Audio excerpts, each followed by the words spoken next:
cultivating environments conducive to releasing the limitless potentialities latent in human consciousness. The Baha'i perspective recognizes that the real potential actually lays in the student, not in the teacher. And so my job as an educator is to create the kind of environment that empowers people to achieve their fullest potential. Hello, beautiful people, wherever you are on this wonderful planet of ours. Welcome back to Panacea9 by Gloria Y. If you have been with us through past episodes, thank you. And if you're new to our programming, I hope you enjoy it. We have a wonderful guest today with us, all the way from Australia. Of course, those of you who watch in Australia wouldn't be all the way from Australia for you, but I'm in Canada, so it is all the way from Australia for me. A multiple times award winner academic, teacher, and entrepreneur, Dr. Duane Varan is CEO of Media Science, a global pioneer in media and advertising innovation. Dr. Varan's multiple accolades include the Australian Prime Minister's Award for University Teacher of the Year and the Advertising Research Foundation's Irving Afron Demystification Lifetime Achievement Award, which is one of the advertising research industry's most prestigious awards. He is widely published and ranks 7th worldwide in terms of the number of top-tier publications within the last decade.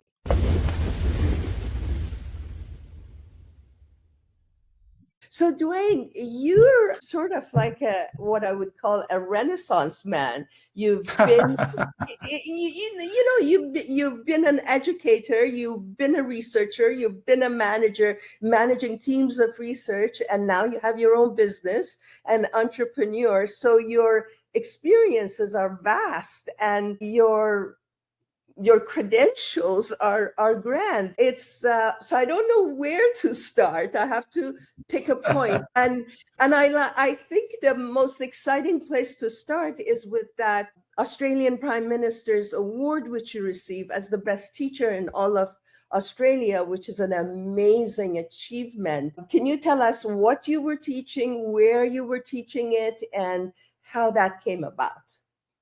Yeah, so I was at a university in Australia, Murdoch University at the time. The background to the award, it goes back a way. It goes back when I graduated and got my PhD. One of the things that your viewers would be surprised perhaps to hear is that when you get your PhD, at no point during all those years of training do you have even a single course that teaches you how to teach. So you have this industry where you have all these people who are college professors, none of whom are actually trained to teach. And so you're trained to do research, and then you're just thrown in the deep end and expected to teach. And that's the reason why there's so many horrible college professors out there, because nobody really said knows. it, I didn't. So when I was starting my teaching career as an educator, I had to figure out what my own approach to teaching would be. And I would try a lot of things, and a lot of them were successful, some of them weren't, but I was searching, if you will, for trying to understand how to approach it. And this was a long time ago, way back in the early 90s. And at the time, there was one of these United Nations conferences. It was the World Social Summit, which was dealing with global poverty. And there were representatives from nations. There were also representatives from non-governmental organizations. And the Baha'i international community at the time had made a submission, which Baha'is now know because it's a document that we call the Prosperity of Humankind. And that was dealing with this theme of social and economic development and how do you address poverty. And that was like much of the reason and rationale. And buried within this document, which was a great document, by the way, an amazing document, was a sentence. And this sentence really spoke to me, and it became my creed for teaching. It became the single sentence which defined the rest of my career, both as an academic and later as a manager and researcher. And I had to adapt the sentence a little bit because, of course, it's dealing with global poverty, but it was defining development. And it defined development as, creating the kinds of environments that was necessary to empowering people to achieve their potential. So I translated this in my own language for the classroom as being cultivating environments conducive to releasing the limitless potentialities latent in human consciousness. In other words, my job... Sorry, that was such a profound sentence. Would you please This repeat sentence that? changed my life. Yes, it was cultivating environments conducive to releasing the limitless potentialities latent in human consciousness. Normally, when you think of an educator, you're visualizing almost like the transmission of knowledge. Like, I am learned, I am educated, I am, I've studied all these years, I have all this knowledge in my head, and my job is to transmit and impart this information to you, my student. That's how we normally think about this. But the Baha'i perspective recognizes that the real potential actually lays in the student, not in the teacher. And so my job as an educator is to create the kind of environment that empowers people to achieve their fullest potential. At the time, I was at the University of Hawaii at the time when I read this. And at the time, I immediately implemented this and I began working. I was teaching a script writing course. At the time, the standard for a script writing course was 20 pages in a semester, because for a 3-point unit, that's what you were expected to expect students to write. But I thought, you can't learn about writing just writing 20 pages. So I upped that standard to 120 pages. And I discovered at the end of the semester, my students didn't break a sweat. It was not hard for them at all. So the following year, I had my normal 120 pages up till the last 21 days. And then in the final 21 days, the students had to write a full 120-page screenplay. So they had 21 days to write a 120-page screenplay. But every single one of my students succeeded in writing that screenplay. Awesome. One of those screenplays went on to win Best Screenplay at the Sundance Film Festival. Oh my goodness. Wow. So what I've learned is that when you unleash human potential, the sky's the limit. And that became the approach that I adopted. One of the things that I discovered is that students are always competing with each other. And that competition actually gets in the way of their learning. It gets in the way of their learning because they're not actually pushing themselves. They only have to be better than the next person. So, this idea of the normal distribution, the bell curve that we say, most education systems in the Western world are based on that assumption.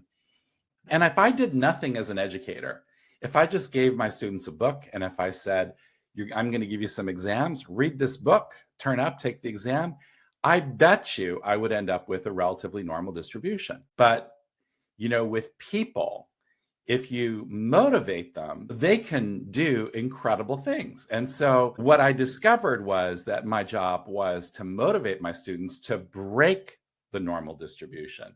And the more that I could have that normal distribution be violated and skew upwards, the better. And that got me into a lot of trouble with the other faculty because they were like, oh, your distributions look crazy. The students were doing world standard work. My university was relatively average at Murdoch.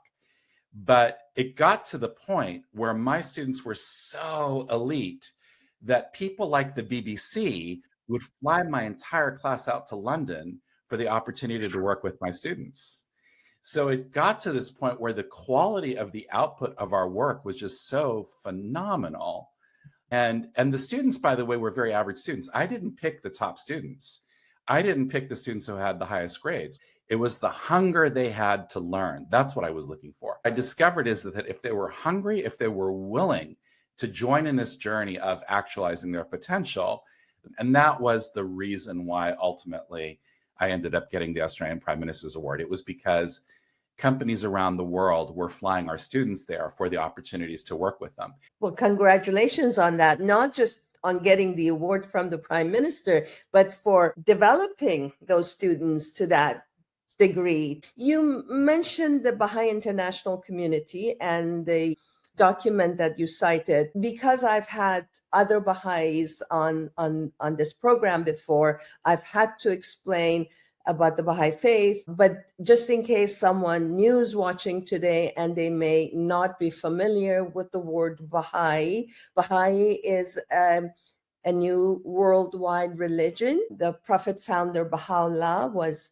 from Iran, exiled to at the time Palestine and now Israel. Baha'i Faith centers its social teachings on the unification of mankind and equality between all people, sexes, genders, religions, races, and all of that. Sorry about that intrusion, Duane.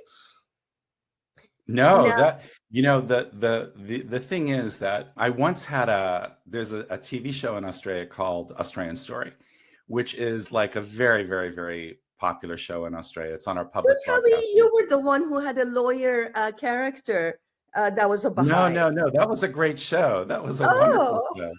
No. This show is a more documentary style show where they okay. profile like an Australian. Usually they're very famous Australians. And the producers approached me one day and they said, we would like to explore doing a show with you. And can we interview you? And the 4 hours that they interviewed me was phenomenal. These guys were so good at what they did. And I discovered so much about myself in those 4 hours that I didn't know. So it started off very superficial. Tell me about what you do and tell me about some accomplishment, like a grant that I might have won or something. And they kept like layers of an onion. Why did you do that? What was this? What was that? They kept going deeper and deeper and deeper. And what was remarkable for me personally, because I had never realized this, but what was remarkable was every victory I had in my life found its way back ultimately to the Baha'i Faith. It was just so remarkable to see how incredibly impactful the Baha'i Faith has been in my professional life. That totally makes sense to me because I feel the exact same way, but I've never been able to articulate the way you have as to how it has led to whatever I may want to call success in my life.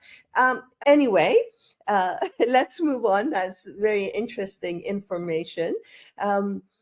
Now, you started as an educator, but then you moved on, your career took off in the research area, and you started managing groups of researchers. How did what you learned as a teacher, as an educator, work in your management skills? How did it contribute to your management skills? Was your managerial position challenging because you had switched fields? Yeah, so that's a great question. When, as my career continued, particularly after I got the Prime Minister's Award, the Prime Minister's Award opened a lot of new doors because I could get into meetings that I couldn't get into before. And in particular, because I had been working with industry, I was able to create a research center that was getting funding both from grants as well as from industry. And we began pioneering a whole new area of research, which we may talk about a little bit later as well.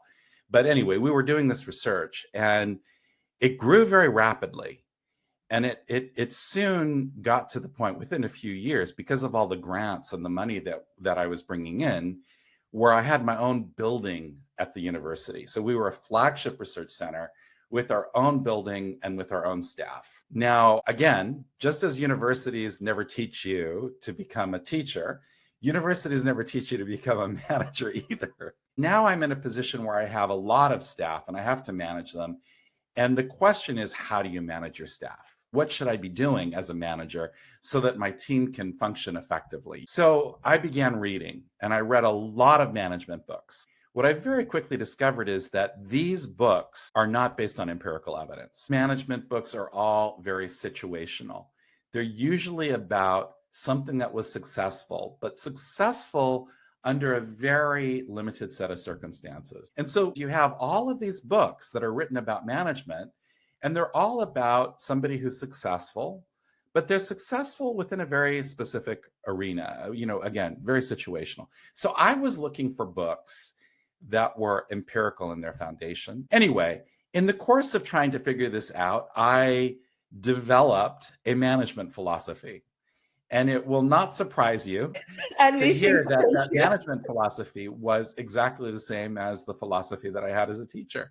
If my job as a teacher was to cultivate the environment conducive to releasing the limitless potentialities of my students, my job as a manager was to cultivate the limitless potential, to cultivate the environment Wonderful. conducive to releasing the limitless potentialities of my students. So what I learned is that management is normally about, you have a very well-defined plan, and you have, this is the plan, and people don't necessarily fit that plan, but you're squeezing them into these pegs and you're saying, this is what you're going to do, this is our plan. And people have to do things that they're not particularly good at, that they don't really enjoy, that's not their passion, that's not part of their journey that they would like to have. What I discovered is that we have to redefine it so that who we can be, what we can be, is about where our potential really lies and what we're capable of achieving when we strive to develop that capacity, not with the capacity we have, but with the capacity we aspire to have. That unleashed a revolution in terms of what my research center was able to accomplish.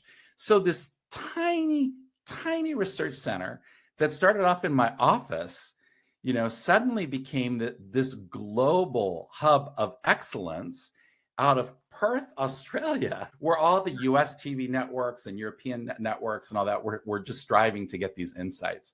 So it was just an amazing transformation. And again, the key was not me. It wasn't that I was brilliant. It was very simple. It was that I understood that the application of this Baha'i principle in management would transform and revolutionize what I was trying to do. And that's exactly what it did. Well, my friends, we've promised you that we'll keep the episodes not too long, but our conversation with Dr. Varan is going on, and I don't want to cut it short. I'm going to say goodbye for this episode and then continue my conversation and show you the rest of it in the next week's episode.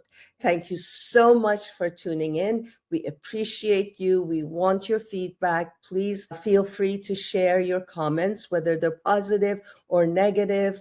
And most importantly, please don't forget to subscribe, like, comment. Remember, one world, one family. Bye for now, and we'll see you next week. Bye-bye. From scattered fragments to global unity, healing our world together.